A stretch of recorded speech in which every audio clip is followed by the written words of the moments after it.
We are back, everybody, on Santa Clarita's hometown station, AM-1220 KHTS. You're listening to the Gazette Radio Hour, which you can hear every Friday at 2 o'clock with Doug and John. It's the radio digest version of Santa Clarita Gazette and Free Classifieds. And our guest this segment, who we had last segment, is none other than the news director of KHTS, Mr. Perry Smith. Hey, Doug, What? pick it up a little bit, man. That was boring. Sorry. Questioning your heart. Enthusiasm. We're with Perry! Okay? Well, he doesn't want to build up the expectation The too man, high the legend. for the inevitable disappointment that is to follow. But I'd rather There is that. low than low to lower. Running down through the court news, which had been my beat. Juan Mejia, a Canyon country man who shot his father to death after an argument at their home. Again, another plea deal. One, yeah. 15-year sentence, 15 years to life, which I was told from a district attorney means he has to serve that 15 years before he's eligible for parole. Right. John, you know what that means. You did the law stuff. I don't do that type of law stuff, thank goodness. Let's see. I always thought criminals would never pay their bills. That's a good point. Think about it. That's a good point. How are they getting all this representation for free? Somebody's footing the bill for all this stuff. Yeah, us. Yeah, probably. And our Let's talk about the good one. This is a fun one. case, a Valencia doctor is being charged with operating a $6.5 million scheme by billing Medicare program for services that were not actually provided. A federal grand jury indicted Mr. Gary Ordog of Valencia. Doctor. Thank you. Dr. Gary Ordog for 9 counts of healthcare fraud. And that's basically what we have right now. According to the allegations, he was a physician who purportedly assisted beneficiaries with various toxicological symptoms. Yeah, you have no idea how prevalent that stuff is. So even in workers' comp, the stuff I do. Oh, yeah, that's kind of your... Oh, this is my beat. I love this stuff. They take... Tone it back. This is bad. This is bad because they didn't do the tests and they billed for them. Are the tests expensive? Medicare has a schedule. Okay. And so you do an X-ray, it costs you nothing, but it costs them, because you bought the equipment, or you lease the equipment usually. Right. And you get to bill a flat fee to Medicare. Okay. Well, the only way you can do Medicare fraud nowadays is really just kind of pretend you're doing the tests.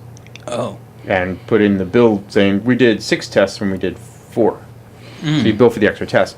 What you can do in workers' compensation, is double your bill because nobody really pays attention to that stuff. With fraud. Yeah, hey, wow. That's where I cut my teeth, man. Our board men said you were good with fraud. Yes. Fraud?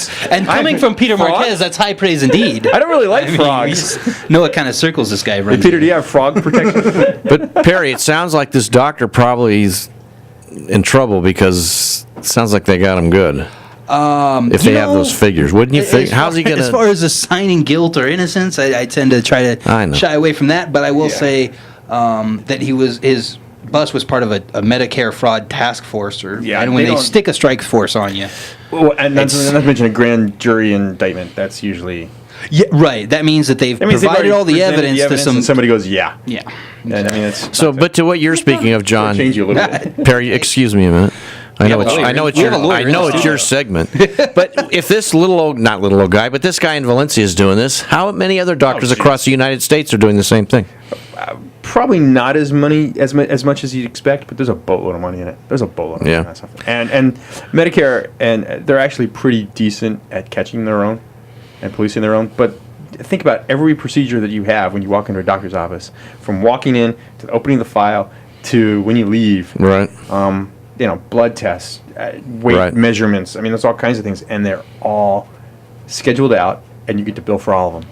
And I also imagine when you have an area or an industry that's getting completely reformed like the medical industry is right now, you have a proliferation of all these opportunities for people to rip off the system because it's new and there's so much out there. And as we get older as a society, there's going to be even more Medicare claims. Right. And then it's going to go bankrupt and everybody's going to be out on the streets anyway. Yeah. Interesting number that's at the bottom of the news release that the feds put out is that since March 2007, the strike force, which is in 9 cities, probably only the major metropolitan ones, has charged nearly 2,100 defendants who have collectively billed the Medicare program for more than $6.5 billion. Yeah. So you mean to tell me there's probably not a Medicare task force in, say, Acton, Fresno, or Palmdale, or Bakersfield? Yeah. So that's probably where you want to be going. If you're a doctor, we're not John, are we on the same page here? All right, we'll talk. If you're a doctor and you hear this news or read this story, wouldn't you say, I better stop?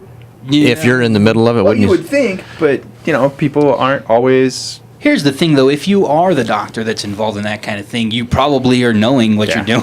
Yeah. It's not like, oh, sorry, my bad. And you're enjoying the money. Yeah. Yeah, it's not like, yeah, I mean, yeah, they have a different mindset. Not everybody enjoys money. You know, more money, more problems. Yeah. Right, Doug? Sort You of. just did that, didn't I you? did. I brought But- it Yeah, back you to Puffy. brought that up. There you go, man.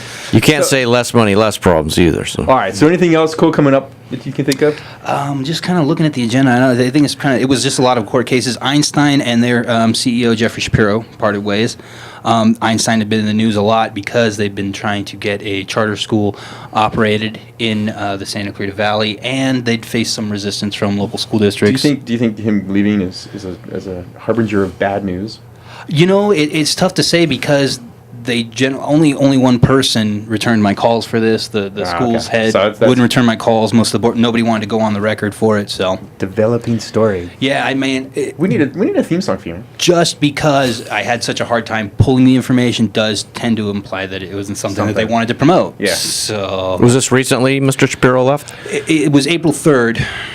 They had it on there. They had a special board meeting on April 3rd, and they made the announcement the following week. All right, so if we put up a theme song for your segment, what are we looking at? What do you think it should be? I'll have to get back to you. All I right, mean, it's tough to do it on the spot. I had know, to I didn't listen mean to a to- couple of All shows. right, well, you before I threw have Tom a week Petty to out do there. it. I know. I thought I threw Tom Petty out there. Thank you very much. Wow. All right, Perry, thanks so much, man. Appreciate you coming in. That's Perry's for Week having in me. Review, everybody. Appreciate it. Perry Smith, news director of KHTS, That's with right. his Week in Review. Yes. Theme song to follow. Yep. TBA. To be announced theme song. All right, you're listening to Gazette Radio Hour with Doug and John on AM-1220 KHTS. Santa Clarita's hometown station. We'll be right back. Welcome back, everybody, to Santa Clarita's hometown station, AM-1220 KHTS. It's the Gazette Radio Hour with Doug and John. I don't know how long I can hold out. What? Oh, what? You give me a hard time. Anyway, we're short of time, so let's get All right, go Mr. ahead. Robert Patrick Lewis on the line. Sir, are you here? Of course he is. Robert? Robert, you're there, right? I'm here. Yeah, of course. Robert, where were you? Sorry, I just had to disappear. You know, for squirrels, we got to disappear every once in a while. Yes. Robert, real quick, we only have one segment for you this week. This Hillary thing's freaking me out because she's starting a campaign. She has not once yet talked about one topic, one campaign promise, anything. And she's reminded me of our current president who's just throwing out feely-good stuff that Santa Claus voters are going to fall for her and we're going to have this whole mess over again. What say you?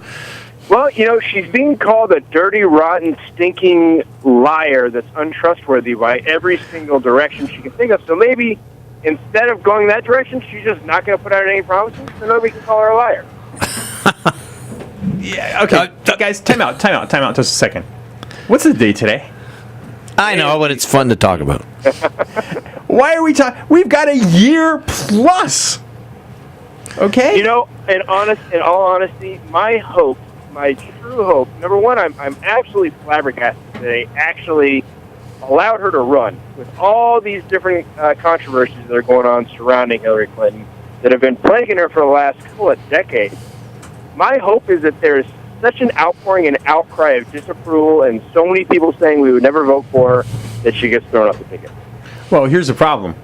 I heard something the other day. This is going to make Doug, go, what do you, bat crap crazy, Doug? Is that what you usually say? Yeah. I heard that somebody was talking about having current President Obama as the vice presidential candidate for a Hillary Obama ticket. Oh, God. That's one of the horsemen of the apocalypse. Oh, no, the answer is very simple. Oh, Canada. But, you know what, in all reality, this will be one tried and true thing. You know, for everybody out there that believes your vote doesn't matter, if something happens and she actually makes it to the White House, then it will be proof that the game is rigged. Well, wait a Right? minute. We all know it. We all believe it in the back of our mind, but I think it will be 100%. The game's rigged anyway. You know that, right? We know it's rigged, but there will be no way No. to lie about it. We're not even talking about under the table stuff. Look, okay, she's going to win if she's running. If she's a successful candidate, makes it through the primary presidential election, guys. Let's be real. She's going to win New York. Okay, she's going to win, more likely than not, win Pennsylvania. Okay, she's going to win California. Yeah. Okay? She probably will come close to winning Ohio, but definitely Michigan, Wisconsin, those areas. Okay? She's going to win Maryland. She's going to win the District of Columbia. you cannot be elected president. If she competes in Florida, she's the president. Next. That's what I'm concerned about. That's why I brought it up.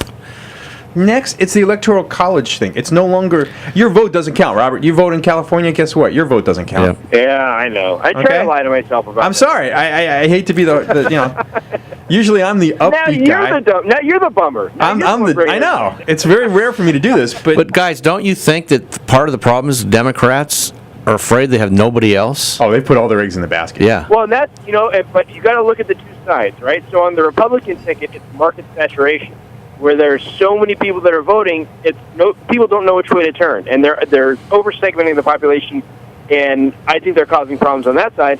And on the Democratic ticket, you got the one person who I think is a direct descendant of Satan himself, and she's the only one on the ticket.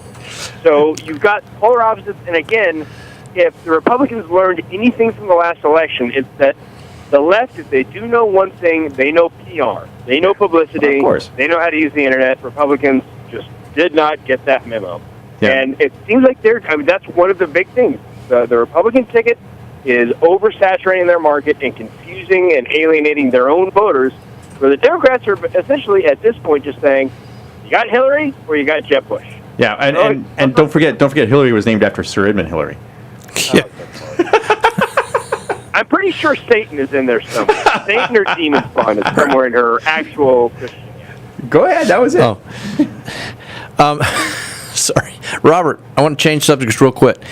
Is it a coincidence that Al-Qaeda took over that area of Yemen that's near the Suez Canal and that oil prices have started to shoot upwards?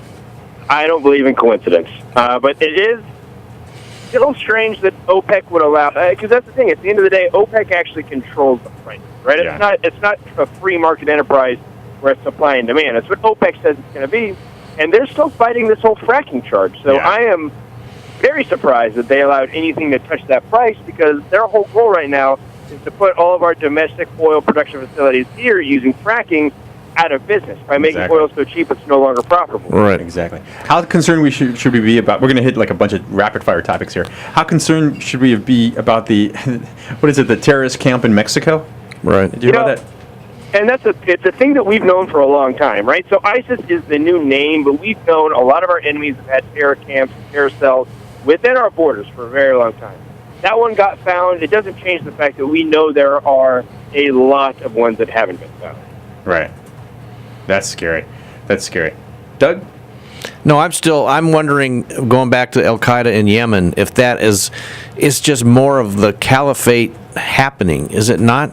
Between ISIS and Al-Qaeda, Qaeda, whatever it is, taking over these areas slowly. You say ISIS, I say ISIS. Yeah, and surely. Yeah, and it is. If you look at Yemen and if you look at the Gulf of Aden, that's been a long time path that's been used for fighters to come directly from North Africa and go into AQAP, so Al-Qaeda, Arabian Peninsula, and to Yemen, and to move up in there. They can come directly in from Somalia and go right across the small passageway.